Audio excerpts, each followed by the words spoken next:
Bismillahirrahmanirrahim. Assalamu alaikum. Dear students, in our previous lecture, we have studied different types of research methodologies. And in today's topic, our discussion will be on the topic of research methods. Research process हम देखेंगे कि इसका process क्या है। तो इस process में जो डिफरेंट स्टेप्स हैं उनकी हम वजाहत करेंगे। तो जैसे ये आपके सामने एक फ्लो चार्ट है ऑफ रिसर्च प्रोसेस का। तो इसमें हम देखते हैं कि सबसे पहले इस फिगर में the first step is identify research problem. सबसे पहले आपको जो प्रॉब्लम है, जो इशू है, उस इशू के बारे में मालूम होना चाहिए। उस इशू का अदराक आपको होना चाहिए, मालूम होना चाहिए कि वो प्रॉब्लम किस नेचर का है। तो सबसे पहले स्टेप में आइडेंटिफिकेशन ऑफ रिसर्च प्रॉब्लम है। इसी तरह अगर आपकी रिसर्च किसी और नेचर की है, फॉर एग्ज़ाम्पल आप लोगों के बिहेवियर को स्टडी करना चाहते हैं किसी ख़ास सिचुएशन में, कि लोग फॉर एग्ज़ाम्पल यहाँ इंग्लिश क्यों नहीं सीखते दुनिया भर के लोग। तो इसमें अब यहाँ पर प्रॉब्लम क्या है? यही प्रॉब्लम कि वो क्यों नहीं सीखते, उनका रुझान क्यों नहीं इस तरफ। अगर आप किसी बुक को एनालाइज करना चाहते हैं तो वो उस जिस एस्पेक्ट को आप एनालिसिस करना चाहते हैं उस बुक का, तो वो आपका प्रॉब्लम हो गया। तो जो कुछ आप करना चाहते हैं अपने रिसर्च में, तो वो एक प्रॉब्लम है एक्चुअली। तो उसको आप सॉल्व करेंगे थ्रू द रिसर्च प्रोसेस। तो सबसे पहले आपको प्रॉब्लम का आइडेंटिफाई होना बहुत ज़रूरी है। The next stage is of literature survey, के इसमें लिटरेचर रिव्यू आप कह सकते हैं इसको। कि लिटरेचर रिव्यू के बारे में मैंने आपको पहले भी बताया था कि आपका जो टॉपिक है उस टॉपिक से कंसर्निंग आप उससे मिलते जुलते जो रेलेवेंट स्टडीज़ हैं आप उनको स्टडी करेंगे, और वो आपकी स्टडीज़ आपकी थीसिस में या आपके रिसर्च आर्टिकल में वो स्टडीज़ शामिल की जाएंगी। और आप वहाँ पर वो स्टडी क्यों शामिल कर रहे हैं, उसका मकसद क्या है। Because you are justifying your research. आप वहाँ पर अपना जो रिसर्च प्रॉब्लम है उसको जस्टिफाई करते हैं, अपनी रिसर्च को जस्टिफाई करते हैं कि देखें मेरा जो इशू है, इस इशू से मुतल्लिका मिलते जुलते इन इश्यूज़ पर, इन फील्ड्स पर बहस हो चुकी, इन फील्ड्स पर लोगों ने वर्क किया है, वर्क अवेलेबल है, लेकिन मेरा जो इशू है इस इशू पर वर्क अवेलेबल नहीं है। ये गैप है लिटरेचर में, रिसर्च में। तो मैं इस गैप को वहाँ आप साबित करेंगे डिफरेंट रिसर्च के ज़रिए से जो मुतल्लिका है। इसी को कहते हैं कि लिटरेचर रिव्यू। मीन्स दैट जो पहले से लिटरेचर अवेलेबल है आप उसका रिव्यू करते हैं, जायज़ा लेते हैं और उसको बयान करते हैं कि पहले से ये लिटरेचर मौजूद है मेरी रिसर्च से मुतल्लिका, और जो मेरा जो स्पेसिफिक एरिया ऑफ रिसर्च है उस पर कोई लिटरेचर अवेलेबल नहीं है। और आप वहाँ ये साबित करते हैं कि मेरी रिसर्च इस वक्त की अहम ज़रूरत है, लिहाजा ये जस्टिफाइड है और ये प्रॉब्लम एक जेन्युइन प्रॉब्लम है, एक वैलिड प्रॉब्लम है जिसको मैं सॉल्व करने जा रहा हूँ। तो ये है लिटरेचर रिव्यू का मकसद। इसको अच्छी तरह अपने माइंड में बिठा लें, जहाँ भी आएगा ये इसी तरह की बातें होंगी। और लिटरेचर रिव्यू का एक दूसरा नाम है बैकग्राउंड ऑफ द स्टडी, यानी कि आपकी स्टडी का बैकग्राउंड क्या है।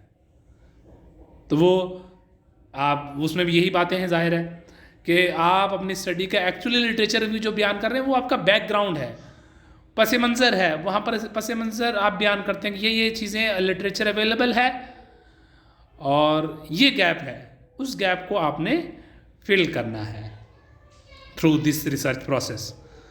तो बैकग्राउंड ऑफ द स्टडी, इसी तरह इसको रैशनल ऑफ द स्टडी भी कह दिया जाता है कि रैशनल मीन आप अपनी रिसर्च की वजह बयान करते हैं। तो ये भी रैशनल, ये भी मतलब literature review, background of the study, rational of the study या लिटरेचर रिव्यू। तो ये सारे डिफरेंट नेम्स हैं इसी दूसरे स्टेप के। तो उसके बाद नेक्स्ट स्टेप है हाइपोथेसिस फॉर्मुलेशन का। तो इसमें आप क्या करते हैं कि इसमें हाइपोथेसिस फॉर्मुलेट किया जाता है।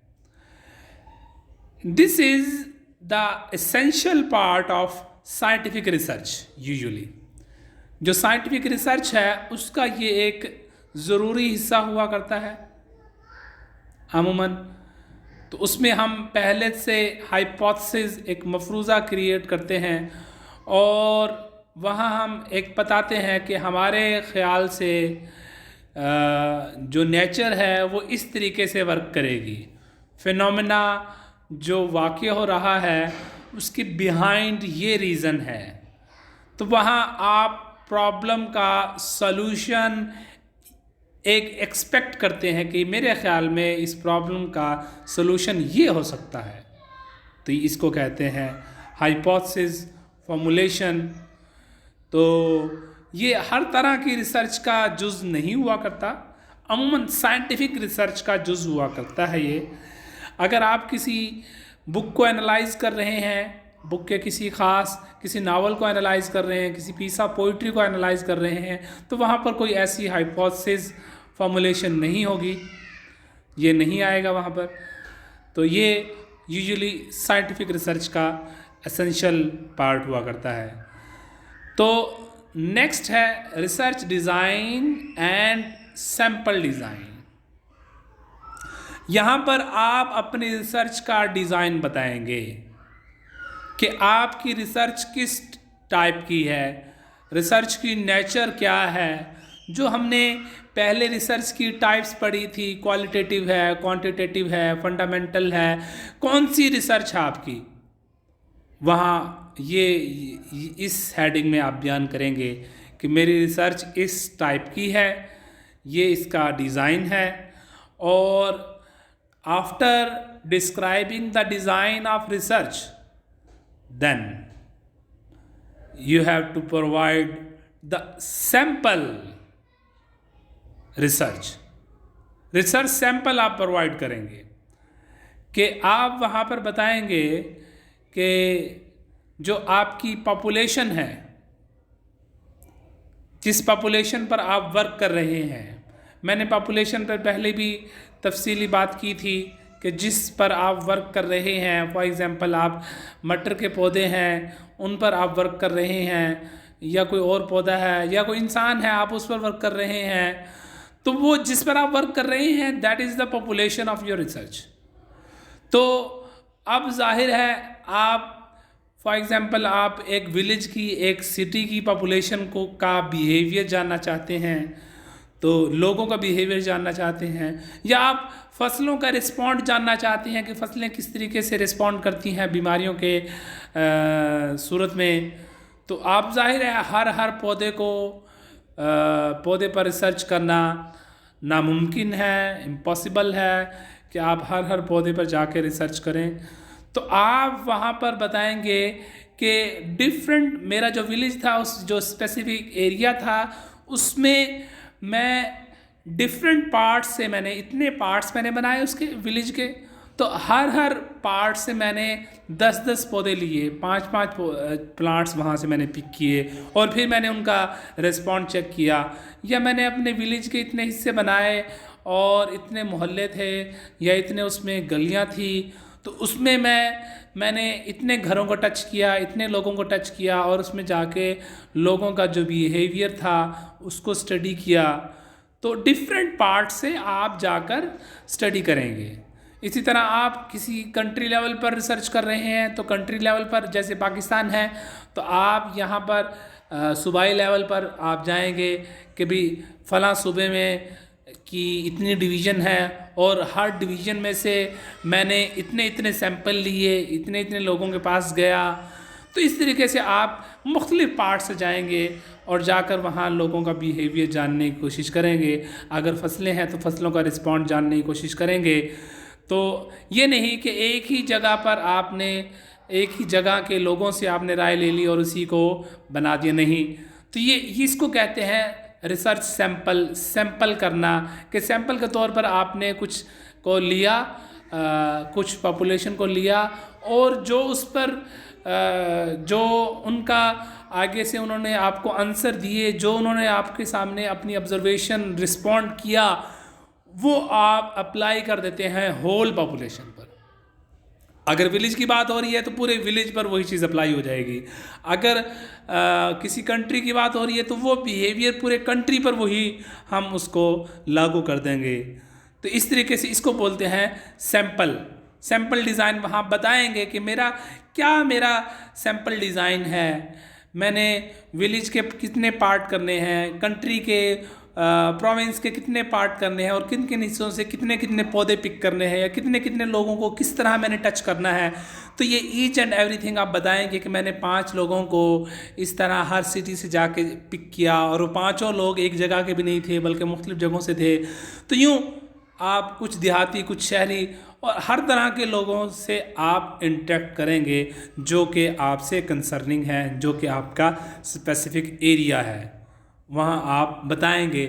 और ये भी साथ ही है कि पहले आपने ये तय कर लिया है, डीलिमिटेशन होती है रिसर्च की, वहाँ बताते हैं कि मेरी रिसर्च फ़लाँ एरिया तक लिमिटेड है। फॉर एग्जांपल आप विलेज की बात करें तो आप बताएंगे मैंने जस्ट फ़लाँ विलेज को ही स्टडी करना है।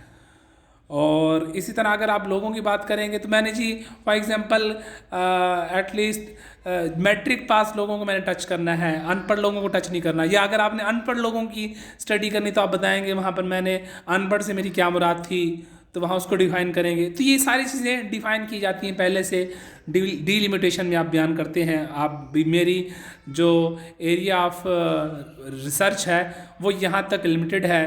तो इस तरह आप रिसर्च सैंपल डिज़ाइन करते हैं। एक सैंपल लेकर जो उनका रिज़ल्ट आएगा वो होल पॉपुलेशन पर आप अप्लाई कर देते हैं।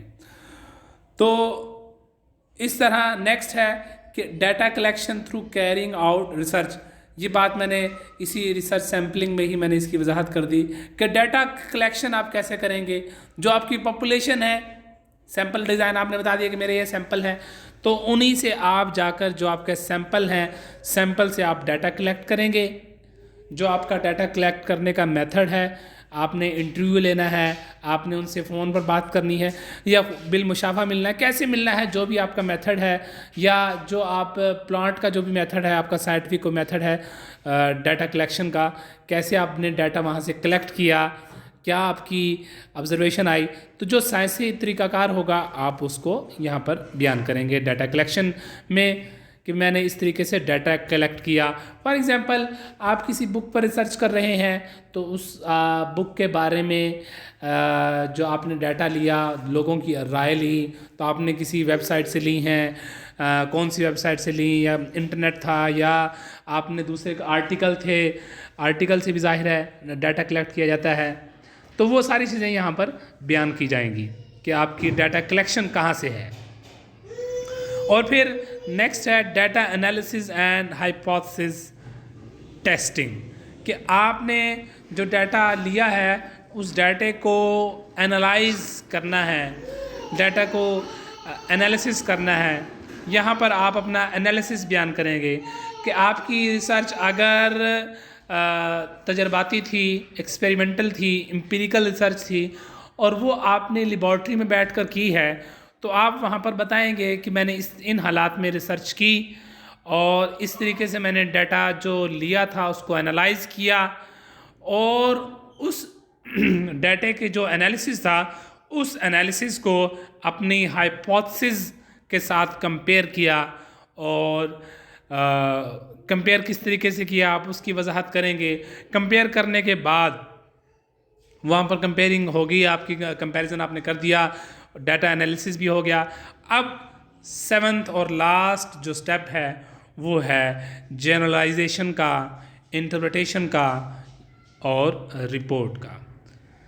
तो यहाँ आप क्या करेंगे, यहाँ आप रूल जनरेट करेंगे कि देखें मैंने मुल्क के इन हिस्सों से लोगों की राय ली, मैंने अपने गाँव के हिस्सों से मुख्तलिफ़ हिस्सों से पौधों के सैंपल लिए, उनको लेबॉर्ट्री में जाके रिसर्च की, उनका डाटा एनालाइज किया, कर लेने के बाद मैंने ये रूल निकाला है, मैंने ये थ्योरी अडॉप्ट की है, मैंने ये एक कानून निकाला है कि सब पौधे इस तरीके से बिहेव करते हैं।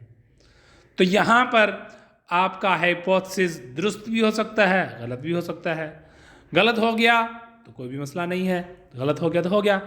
तो वो आप वहाँ पर अपना हाइपोथेसिस बताएंगे कि किन ग्राउंड पर गलत हो गया और फिर एक रूल अडॉप्ट करेंगे कि सब लोग या तमाम पौधे इस तरीके से रिएक्ट कर रहे थे, तो एक जनरल रूल क्रिएट करेंगे कि सब के सब पौधे इस गांव के इस तरीके से रिएक्ट करते हैं। मटर के पौधे जिस पे भी आप रिसर्च कर रहे थे, या पॉपुलेशन आपकी मतलब कुछ लोगों से आपने मिलना है, ह्यूमन बीइंग से मिलना है, तो ह्यूमन बीइंग का जो बिहेवियर था वहाँ पर आप जनरल एक रूल डिराइव करेंगे यहाँ पर, या फिर उन्होंने ऐसा क्यों किया, फिर आप उसकी तशरीह करेंगे, इंटरप्रिटेशन करेंगे उसकी। तो इस तरीके से आप यहाँ पर लास्ट ये कंक्लूडिंग चैप्टर होगा, यहाँ पर आप ये बयान करेंगे। तो ये है एक पूरा रिसर्च का एक प्रोसेस जो एक फ्लो चार्ट की सूरत में आपके सामने बयान किया गया।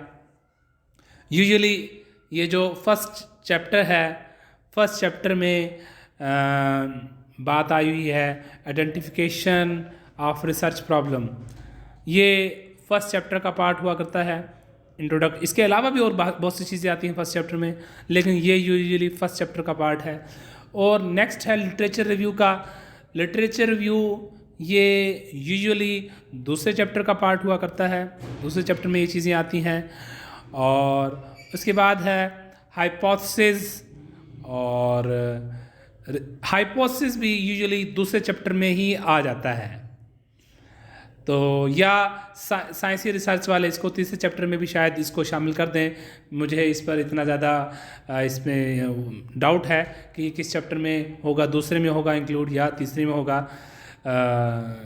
तो यूजुअली ये दोनों में ही हो सकता है हमारे हिसाब से, कि इसको हम दूसरे में भी कर सकते हैं और तीसरे में भी इसको हाइपोथेसिस को डाल सकते हैं।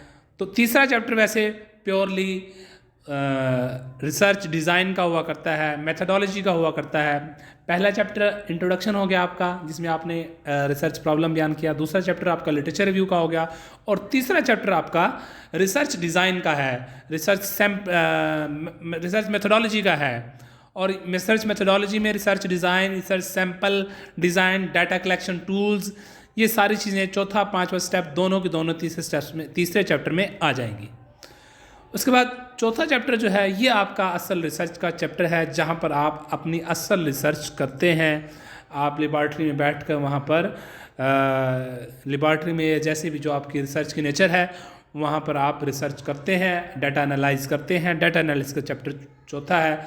यहाँ पर आप अपनी फाइंडिंग्स जो है वो यहाँ पर एनालाइज करते हैं, उसको रिज़ल्ट तक पहुँचने की कोशिश करते हैं।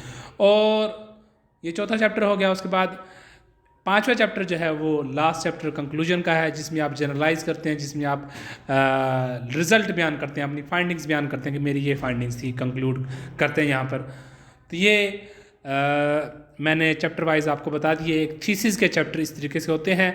इसी तरह अगर आप रिसर्च आर्टिकल लिखने जा रहे हैं तो रिसर्च आर्टिकल में ये हेडिंग्स की सूरत में ये सारी चीज़ें आएंगी, और वो चंद पेजेस का, 2 पेज का, 3 पेज का, 1 पेज का, 10 पेजेस, 20 पेजेस का, डिफरेंट पेजेस हो सकते हैं। ये डिपेंड करता है आपकी रिसर्च पर। तो रिसर्च आर्टिकल इस तरीके से बनाया जा सकता है।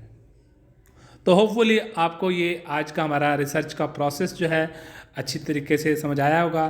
इंशाल्लाह नेक्स्ट लेक्चर में हम नेक्स्ट टॉपिक के साथ हाजिर होंगे। तब तक के लिए अल्लाह हाफिज़।